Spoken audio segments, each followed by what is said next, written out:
Creo que esa es la razón por la que algunas damas, cuando llegan a cierta edad, abusan de los cosméticos.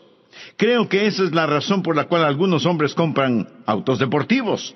Tratan de aferrarse a esa juventud que se escapa y desvanece en el horizonte. ¿Sabía usted que el temor a la muerte mantiene a las personas esclavizadas? Lo sabía. Permítame darle un versículo antes que leamos en Génesis. Está en Hebreos capítulo 2, versículos 14 y 15. Habla de Jesús, quien se hizo hombre, y vino a esta tierra con un único propósito, el de destruir las obras del diablo. Escuchen lo que la Biblia dice. Él también participó de lo mismo, esto es, carne y sangre, para destruir por medio de la muerte al que tenía el imperio de la muerte, esto es, al diablo, y librar a todos los que por el temor de la muerte estaban durante toda la vida sujetos a servidumbre. Piense al respecto.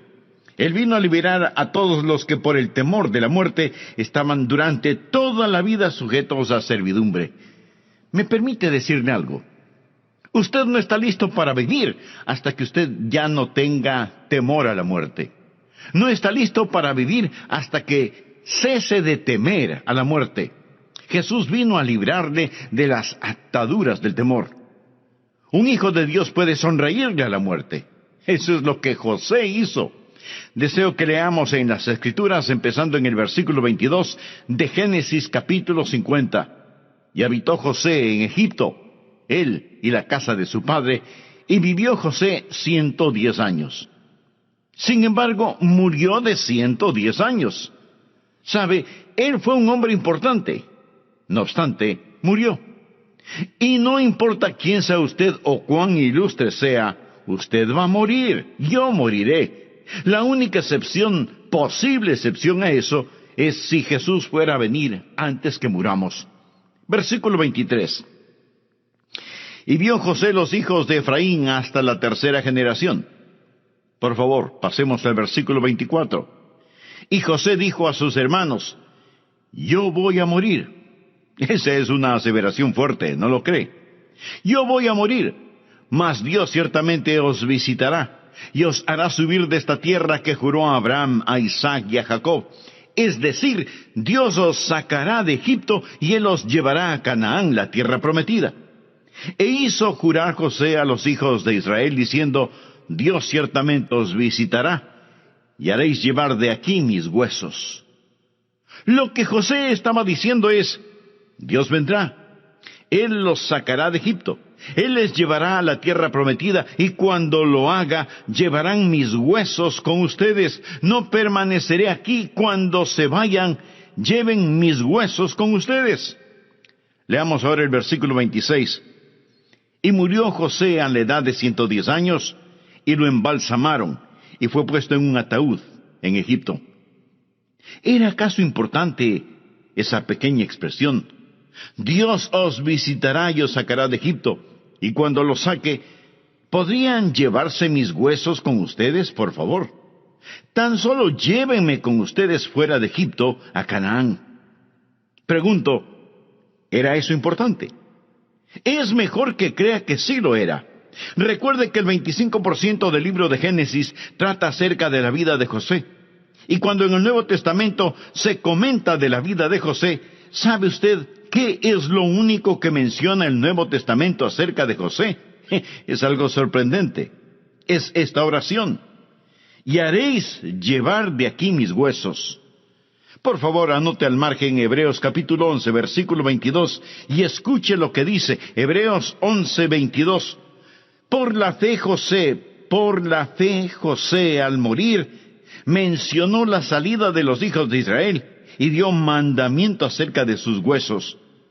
De todas las cosas que pudieron haber sido escritas acerca de la vida de José, por fe, la Biblia dice que Él les recordó que un día el pueblo de Israel saldría de Egipto, se irían a Canaán, e hizo mención de sus huesos, y lo hizo por fe. Hoy hablaremos de la bendición en un ataúd de huesos, y voy a darle un bosquejo esquelético. ¿Está bien? Vamos a hablar acerca de la bendición que está en ese ataúd de huesos. Aquí está José diciendo, miren, yo me voy con ustedes, voy a estar muerto, pero me voy a ir con ustedes, vamos a irnos de aquí. Ya no vamos a estar más en Egipto, nos vamos. Y cuando se vayan, llévense mis huesos con ustedes. Aún está practicando la presencia de Dios. José practica la presencia de Dios a la hora de morir. ¿Le gustaría poder sonreírle a la muerte?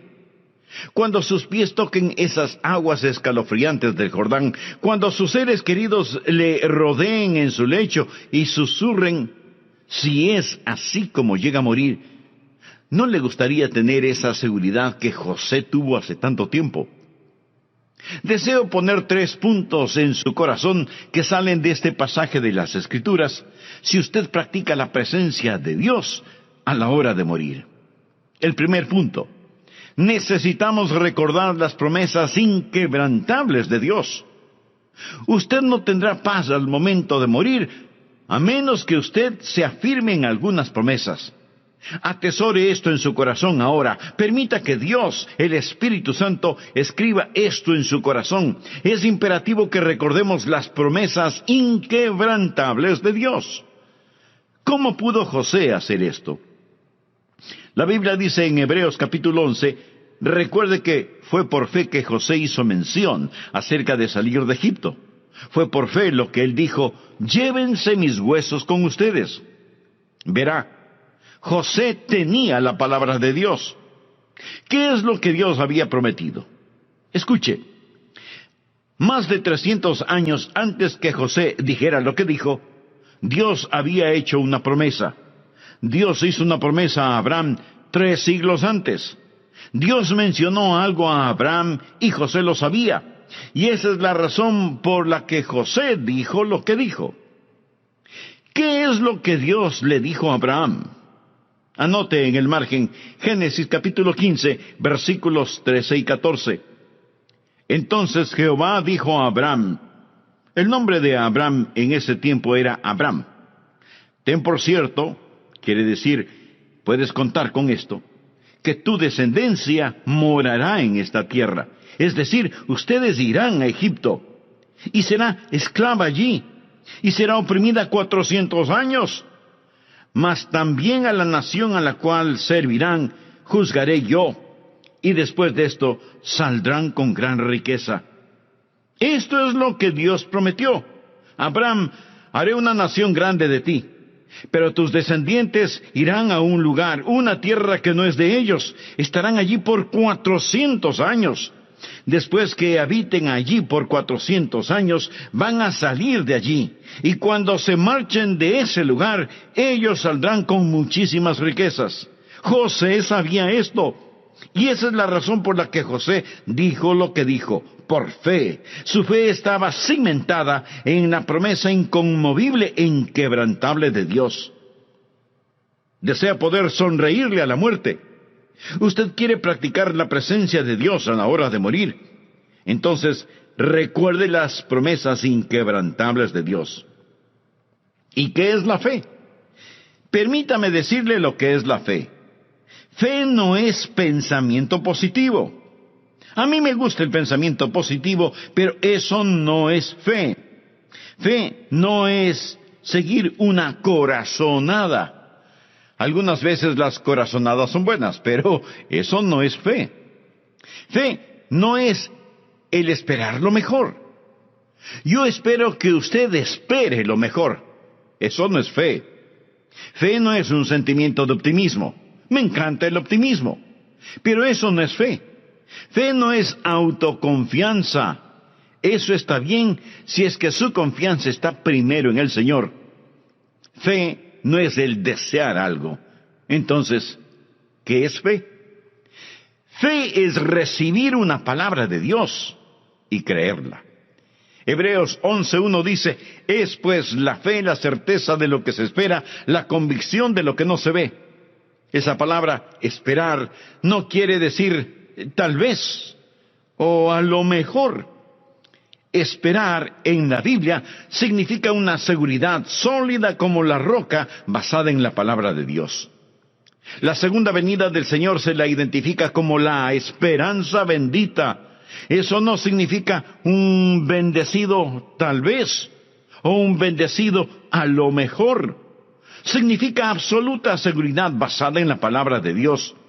Fe es la sustancia de la absoluta seguridad basada en la palabra de Dios. Dios le hizo una promesa a Abraham y Dios no miente. José, por lo tanto, al tiempo de su muerte, pudo sonreír porque él tenía las inquebrantables promesas de Dios. ¿Qué es fe? Mi amigo, fe no es nombrarlo y reclamarlo. Usted no lo puede reclamar hasta que Dios lo haya nombrado. Fe es permanecer firmes en las promesas de Dios.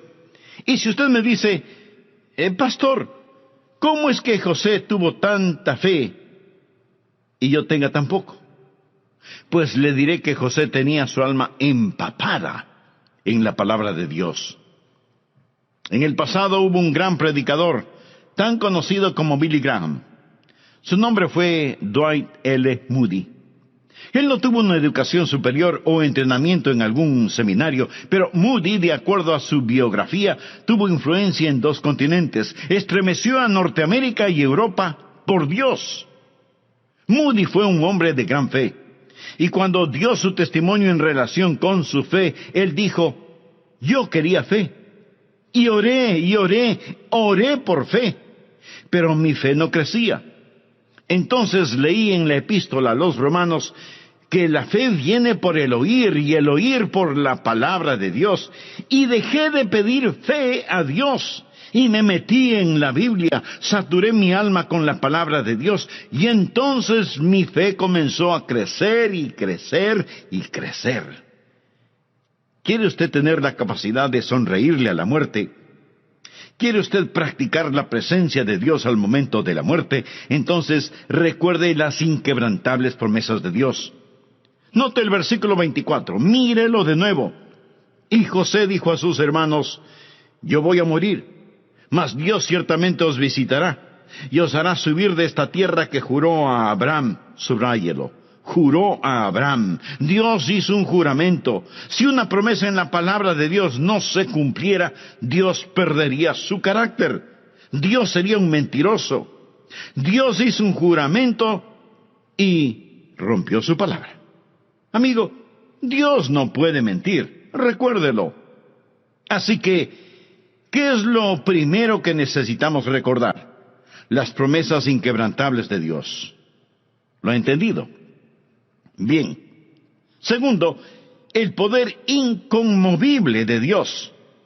Nosotros necesitamos descansar en el poder inconmovible de Dios. Verá, las promesas sin el poder no significan nada. Note lo que él dice en el versículo 24. Él dijo, Dios ciertamente os hará subir de esta tierra. ¿Cómo podía estar tan seguro? Porque Dios es Dios. Él es el Dios omnipotente. Permítame decirle algo acerca de la fe. Hablamos de la fe inconmovible. Hablamos de la palabra inquebrantable. Ahora estamos hablando acerca del poder del inconmovible. Verá, la fe no es afectada por las apariencias. Piénselo. Cuando Dios dio esta promesa, cuando José citó esta promesa que Dios hizo basándose en las apariencias, no había ninguna razón por la cual pensar en dejar Egipto jamás. Ellos estaban allí en la abundancia. José era el primer ministro. Ellos estaban muy bien allí. Ellos vivían una vida sin dificultad. Ellos habían salido de la tierra de Canaán e ido a Egipto debido al hambre. No había hambre en Egipto. Ellos están en un lugar de posición privilegiada.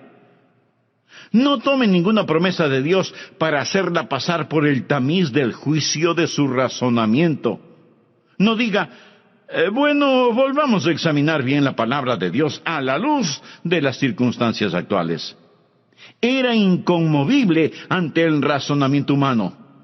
También era inconmovible ante la emoción humana. Realmente las emociones no importan cuando se trata de la palabra de Dios. En este pasaje no se menciona nada acerca de las emociones de José de una forma u otra. Yo no sé cuáles eran, pero quiero decirle que no importaban realmente tanto. Los sentimientos vienen y van, y los sentimientos engañan. La Biblia es la palabra de Dios, y en ninguna otra cosa vale la pena creer. No consulte con sus emociones acerca de si una promesa de Dios es verdad o no. Lo he mencionado, sus emociones son la parte más superficial de su naturaleza. La salvación es la obra más profunda de Dios. Dios no hace su labor en lo más superficial. Olvídese de sus emociones. La Biblia no tiene mucho que decir acerca de sus sentimientos. Ponga su confianza en el poder inconmovible de Dios, no en su razonamiento ni en sus emociones. Se cuenta que Martín Lutero, el gran reformador, tuvo un encuentro cara a cara con Satanás. Y el diablo le dijo a Lutero: ¿tú sientes que tus pecados han sido perdonados? Y Lutero le contestó: no tiene importancia lo que yo sienta. Lo que importa es lo que Dios dice. Amén. Me gusta eso. Leí la historia de un muchachito que fue a una cruzada de avivamiento. Y en esa cruzada, el predicador predicó basando su mensaje en Juan 5:24. De cierto os digo, el que oye mi palabra y cree al que me envió tiene vida eterna, y no vendrá condenación, mas ha pasado de muerte a vida. El muchacho creyó ese mensaje, entregó su corazón a Cristo y fue salvo. Más tarde, siendo ya un hombre, él dio su testimonio y dijo: esa noche cuando regresaba a casa, me parecía que Satanás estaba colgado de mi hombro, susurrándome al oído: tú no eres salvo, no eres lo suficientemente bueno, ni lo suficientemente fuerte. Tú no hiciste lo que piensas que hiciste en la cruzada, nunca lo lograrás. Y durante todo el camino, Satanás se burlaba de mí. Cuando llegué a casa, me senté en el sofá, y me pareció que Satanás estaba junto a mí en ese sofá. Y me puse a pensar: bueno, a lo mejor no soy salvo. Mejor voy a mirar ese versículo otra vez. De cierto os digo. Es Jesús quien está hablando aquí. El que oye mi palabra, bueno, yo escuché su palabra en la cruzada, y cree al que me envió, yo ciertamente lo creo, tiene vida eterna. O sea, yo ya tengo vida eterna. Mira, diablo, léelo tú mismo. Él dijo que desde ese momento tuvo la seguridad de su salvación. ¿Lo ve? Es la palabra de Dios, no sus sentimientos, lo que proporciona esa seguridad. ¿Cuál es la seguridad que usted tiene de su salvación? ¿Está confiando en sus bienes materiales, o en su capacidad intelectual, o en la influencia que tiene en niveles sociales y políticos? ¿En quién o en qué confía usted para su salvación? Porque si usted no confía en Cristo y su obra redentora en la cruz, mi amigo, usted está perdiendo lamentablemente su tiempo si pone su confianza en alguien más o en algo más para su salvación. Sabe que puede tener la seguridad de su absoluta salvación ahora mismo. Solo tiene que reconocer su necesidad y orar de la siguiente manera: querido Dios, gracias por hacerme entender que mi salvación está solamente en ti. Reconozco que soy un pecador y que necesito tu misericordia y tu gracia. Sé que tu Hijo Jesucristo puso su vida en la cruz del Calvario para perdonarme y salvarme. Y con profunda gratitud, Señor Jesús, te invito a que vengas a mi corazón y mi vida. Perdóname, límpiame, sáname y sálvame. Te recibo como mi Salvador y mi Señor desde ahora y hasta cuando tú me llames a tu presencia. Mientras tanto, ayúdame a vivir de tal manera que mi vida transformada toque otras vidas y todas sean para tu honra y gloria. Lo pido en tu santo nombre. Amén.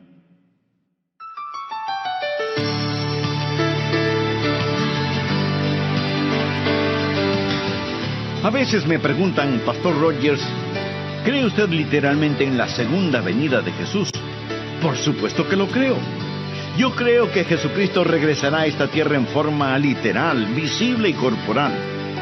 Muchos perdieron su primera venida porque trataron de quitarle importancia a la venida del Señor Jesucristo la primera vez. La Biblia profetizó que nacería de una virgen y así mismo sucedió. Cuando la Biblia dijo que nacería en Belén y en ese pequeño pueblito cerca de Jerusalén nació Jesús. Y si la Biblia profetiza que regresará a la tierra, entonces le diré que su segunda venida será lo mismo de real, porque Dios siempre cumple con sus promesas, tanto en la vida como en la muerte. Hoy terminaremos de estudiar el tema cómo practicar la presencia de Dios a la hora de morir. Tenga su Biblia y un cuaderno de notas a la mano para sacar el mayor provecho de este estudio bíblico. Bienvenidos a El Amor que Vale, con el pastor, maestro y autor, Dr. Adrián Rogers, supliendo las necesidades de la gente con la verdad de la palabra de Dios, trayendo personas a Cristo, transformando vidas alrededor del mundo y ayudándole a usted a descubrir el poder del amor más grande, el amor que vale. Quédese con nosotros y escuche al Dr. Adrián Rogers en la voz del pastor Lenín de Llanón. Sea usted cordialmente bienvenido a nuestro programa El Amor que Vale. Por favor, en su Biblia busque el capítulo 50 de Génesis. Estamos llegando a los versículos finales del libro de Génesis y de la extraordinaria vida de José, quien murió a los 110 años de edad y pidió que sus huesos fueran llevados desde Egipto a Canaán, la tierra prometida. En el Nuevo Testamento leemos lo que dice Hebreos 11:22. Por la fe José al morir mencionó la salida de los hijos de Israel y dio mandamiento acerca de sus huesos. Aún a la hora de morir, José practicó la presencia de Dios en su vida. ¿Le gustaría a usted el poder sonreírle a la muerte? Entonces, practique los siguientes puntos. Primer punto, necesitamos recordar las promesas inquebrantables de Dios. Usted no tendrá paz al momento de morir a menos que usted se afirme en las promesas de Dios.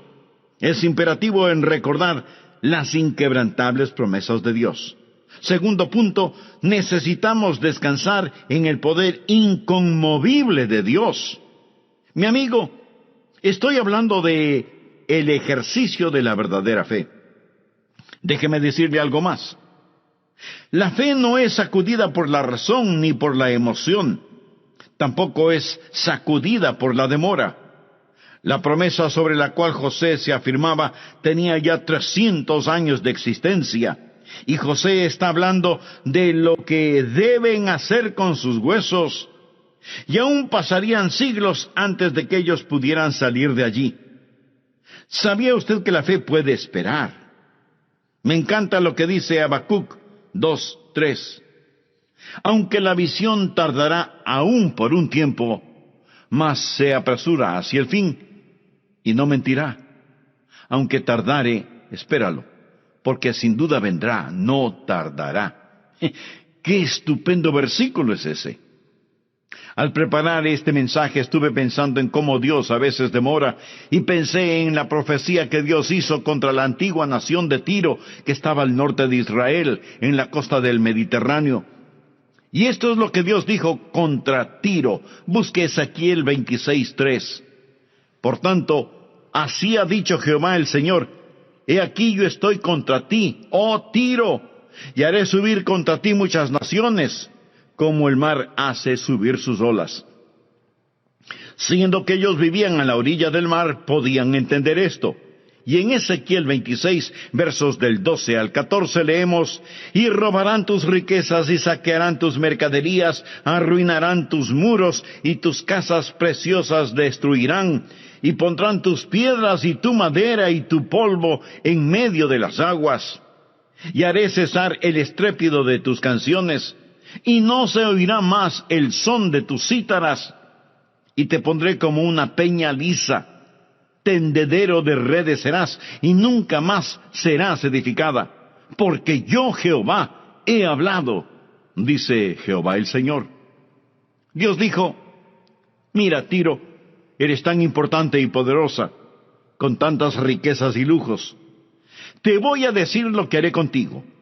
Voy a traer varias naciones contra ti, y esto es lo que va a suceder. Tomaré tus hermosas casas y tus templos y tu madera, todo lo que hay ha de desaparecer en el mar, aun el polvo de tus calles, y lo único que quedará de ti será un desolado lugar, para que los pescadores extiendan sus redes.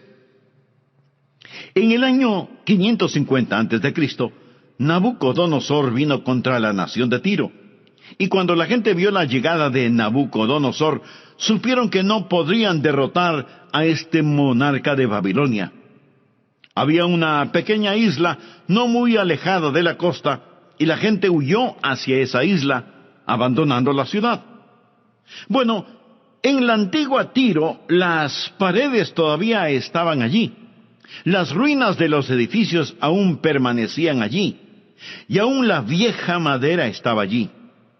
Parecía como que la profecía de Ezequiel no se iba a cumplir literalmente. Pero más de 200 años más tarde, llegó Alejandro el Grande.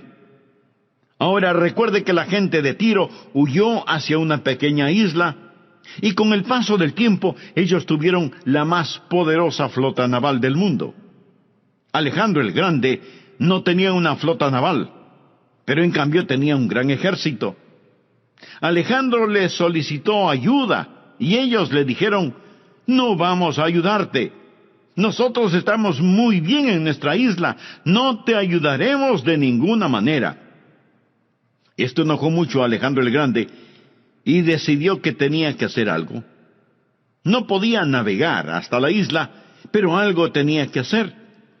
Y decidió construir un gran terraplén hacia la isla, y dijo a sus soldados: vamos a construir un enorme terraplén, y marcharemos sobre esa isla.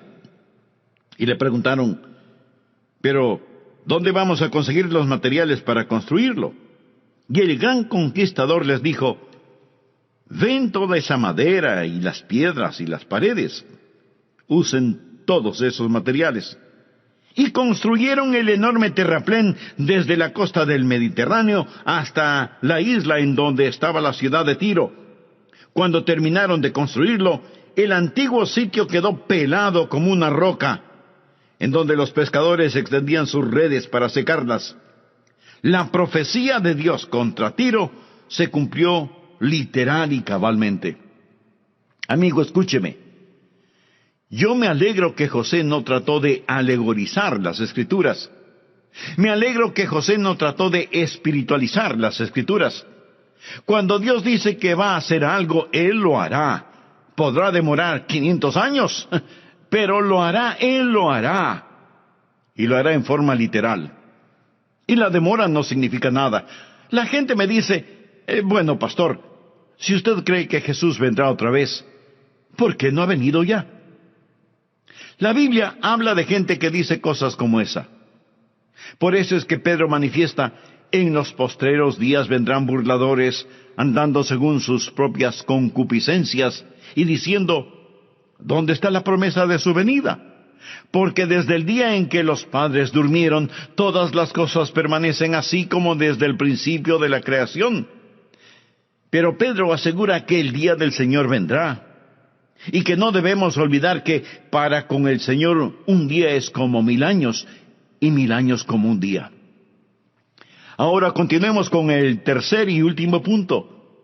Si usted va a aprender a sonreírle a la muerte, ¿qué hace usted en primer lugar? Usted recuerda las promesas inquebrantables de Dios, y usted descansa en el poder inconmovible de Dios. Lo que Dios dice que Él hará, Él lo hará. Espero que usted lo crea. Dios los sacará. Fue lo que dijo José, su poder inconmovible. Tercer punto, la paz innegable de Dios. La paz innegable de Dios. Ese es el tercer punto. Verá, fue recompensada la fe de José. Anote estas escrituras en el margen. Éxodo capítulo 13, empezando en el versículo 19. Tomó también consigo Moisés los huesos de José. Cuando Moisés estaba preparándose para salir, dijo: bien, vayan a traer el ataúd, traigan a José, pónganlo en la carreta. Cuando anunciaron: salimos, adelante, vamos, Llevemos sus huesos. Ahí iba el ataúd de José viajando, aunque Moisés no llegó a entrar en Canaán. ¿Quién los guió a Canaán? Fue Josué. Y usted leerá en el libro de Josué, capítulo 24, versículo 32. Y enterraron en Siquem los huesos de José, que los hijos de Israel habían traído de Egipto. Lo enterraron en Siquem. Siquem es donde Abraham fue sepultado. Así que llevaron los huesos de José, y Moisés los cargó por las arenas ardientes del Sinaí, y Josué los cargó a través del Jordán en Siquem, y allí los huesos fueron enterrados en Siquem. Tal cual fue la fe que tenía José para creer, fue hecho. Siempre pasa como Dios promete que pasará. Pero, ¿por qué José dijo, llévense mis huesos con ustedes? ¿Por qué era tan importante? De todos modos, él estaba muerto. Verá, José quería ser parte de lo que Dios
llevaba a cabo.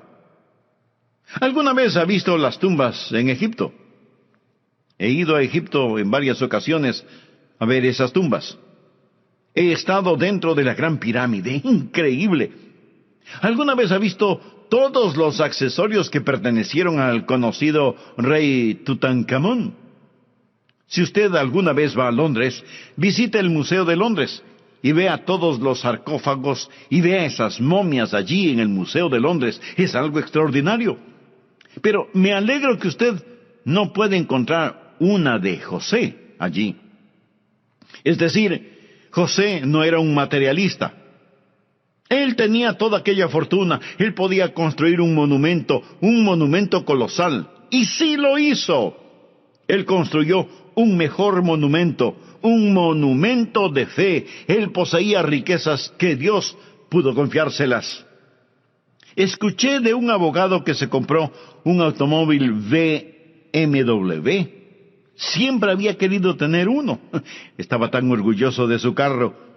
Un día, cuando abría la puerta de su flamante vehículo para salir, otro carro pasó a toda velocidad, casi rozando su carro y destrozando totalmente la puerta. Y él gritó, ¡oh, no! ¡No mi BMW! Un policía que había visto todo se acercó y le dijo, «Señor, ¿está usted loco? Preocupándose por la puerta de su carro cuando tiene destrozado su brazo izquierdo». Y el hombre respondió, «Oh, no, no mi Rolex también». Hay mucha gente que actúa así. Viven para este mundo. Solo les importan las cosas materiales. José no fue materialista. Él construyó un monumento de fe y él supo que Dios tenía un destino final aún para sus huesos. Déjeme darle algunos versículos. Daniel 12:2. Y muchos de los que duermen en el polvo de la tierra serán despertados, unos para vida eterna y otros para vergüenza y confusión perpetua. Juan 5, versos 28 y 29. No os maravilléis de esto, porque vendrá hora cuando todos los que estén en los sepulcros oirán su voz. Y los que hicieren lo bueno saldrán a resurrección de vida, mas los que hicieron lo malo a resurrección de condenación. Creo que cuando bajaron ese ataúd a la tumba en Siquem, José sabía que un día el Señor mismo, con voz de mando, con voz de arcángel y con trompeta de Dios, descenderá del cielo, y los muertos en Cristo resucitarán primero. Luego nosotros, los que vivimos, los que hayamos quedado, seremos arrebatados juntamente con ellos en las nubes para recibir al Señor en el aire, y así estaremos siempre con el Señor. Amigos, si conoce al Señor, conocerá las promesas inquebrantables de Dios, el poder inconmovible de Dios, y experimentará esa paz innegable de Dios cuando llegue el momento de morir. ¿Y qué les dejó a sus hermanos? Bien, siempre que esas personas veían esos huesos en ese ataúd, les recordaba de la brevedad de la vida y de la duración de la eternidad. Y si ellos estaban viviendo en prosperidad, esos huesos les recordaron que uno de esos días tendrían que dejarlo todo. Y si ellos estaban viviendo en la adversidad, esos huesos les recordaron que existía un mejor día por venir. Un predicador tejano, John Henry Hawkins, predicó, y la esposa de un hombre de negocios muy exitoso vino a Cristo por fe. Hawkins pensó que iría y visitaría al hombre de negocios. Así que él lo visitó y le dijo: su esposa se ha salvado. Ella va a ser bautizada el domingo por la noche. Me gustaría bautizarlos juntos a ambos. Deseo que usted dé su corazón a Cristo. El hombre de negocios trató de ignorarlo, pero el predicador empezó a insistir: Señor, usted necesita salvarse. Después hubo ese encuentro que muchas veces los evangelistas enfrentan. El hombre de negocios dijo: predicador, es sábado, mañana por la mañana iré a la iglesia. Usted da la invitación, yo seré el primero en pasar al frente. Recibiré a Cristo como mi Salvador personal. Y esa noche, cuando mi esposa se bautice, yo me bautizaré con ella. El predicador dijo: fabuloso, maravilloso, y empezó a salir. Puso su mano en la manija de la puerta y pensó: no, espera un minuto, algo anda mal aquí, algo anda mal. Se dio la vuelta y regresó a ese hombre cuyo nombre era Pat, y le preguntó: Pat, escuche, si usted va a hacerlo mañana por la mañana en el culto, ¿por qué no hacerlo?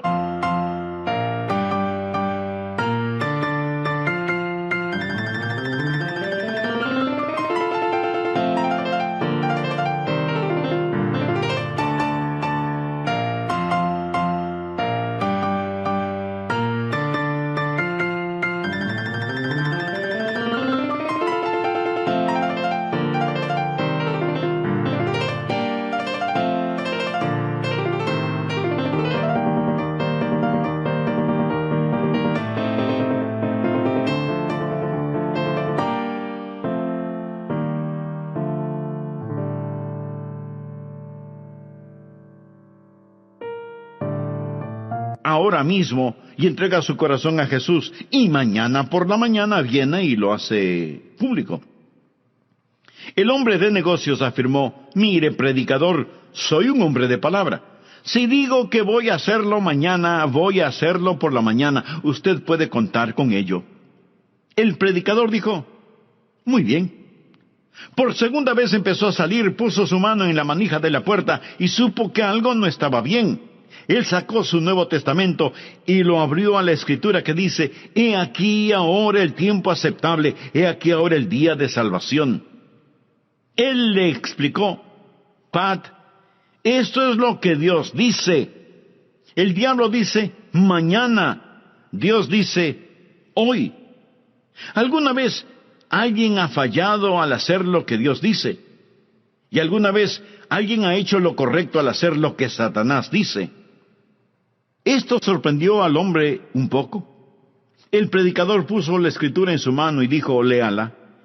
He aquí ahora el tiempo aceptable, he aquí ahora el día de salvación. El hombre cerró de golpe su mano y reconoció: predicador, usted tiene razón. El diablo nunca ha hecho algo bueno por mí, sino mentirme. Esto es lo que Dios dice. Yo voy a hacerlo ahora. Y ellos se arrodillaron y Pat oró y dio su corazón a Jesucristo. Entonces Hawkins salió de la casa. Cuando él estaba desayunando por la mañana, el teléfono sonó. Era el sobrino de Pat. Él dijo, predicador, necesitaba llamarlo. Pat quería que yo lo llamara. Él tuvo un ataque cardíaco. Él dice que no irá a la iglesia esta mañana, pero quiere que usted sepa que no está rompiendo su palabra. Él simplemente tuvo un pequeño ataque cardíaco. Pensamos que estará bien. Ellos tuvieron el culto esa mañana. Cuando Hawkins estaba almorzando ese domingo, el teléfono sonó de nuevo. Esta ocasión era una cuñada. Ella le informó, predicador, necesita saber que tuvo otro ataque cardíaco. Esté muy serio. Mas antes que Hawkins pudiera ir al hospital a visitarlo, sonó el teléfono por tercera vez. Y ellos le dijeron, no necesita venir enseguida. Él ha fallecido, está muerto. Pero, predicador, Pat dijo que nos aseguráramos de decirle que estaba tan gozoso que usted le animó a entregar su corazón anoche a Jesucristo. Amigo, la Biblia dice, no te jactes del día de mañana, porque no sabes qué dará de sí el día. Todo ataúd de huesos que usted ve, todo féretro que usted ve y todo entierro que usted ve, le recuerda que hoy es el día de salvación. Dé su corazón a Jesús y usted podrá sonreírle a la muerte. Amigo, hablamos de la muerte. Y si usted conoce al Señor Jesucristo, la muerte no posee terror para usted. Hasta que un hombre no conozca al Señor Jesucristo, no está listo para morir. De hecho, nadie está listo para vivir hasta que no tenga ya miedo de morir. Si usted no conoce al Señor Jesucristo como su Salvador y Señor en forma personal, puede conocerle ahora mismo. No estoy hablando de pertenecer a una denominación o cosa por el estilo. No estoy hablando de que trate de ser mejor. Hablo de tener una relación íntima y personal con Cristo. Necesita reconocer que usted es un pecador y que su pecado merece castigo. Si usted muere en sus pecados, estará condenado al infierno para siempre. Pero si se arrepiente de sus pecados y recibe a Jesucristo en su vida por fe, usted será salvo. Porque la Biblia lo dice muy claramente, cree en el Señor Jesucristo y será salvo. La palabra creer no significa solamente un creer intelectual, significa confianza en Él. Amigo, le invito a orar de la siguiente manera. Querido Dios, soy un pecador y estoy perdido. Necesito que me salves. Jesús, tú moriste para salvarme y prometiste hacerlo si confiaba en ti. Confío en ti, Jesús, este mismo momento con todo mi corazón. No pido sentir sensaciones, no estoy esperando ninguna señal sobrenatural. Me aferro a tu palabra y te agradezco por amarme, perdonarme y salvarme. Comienza a hacerme la clase de persona que tú quieres que sea. Yo soy débil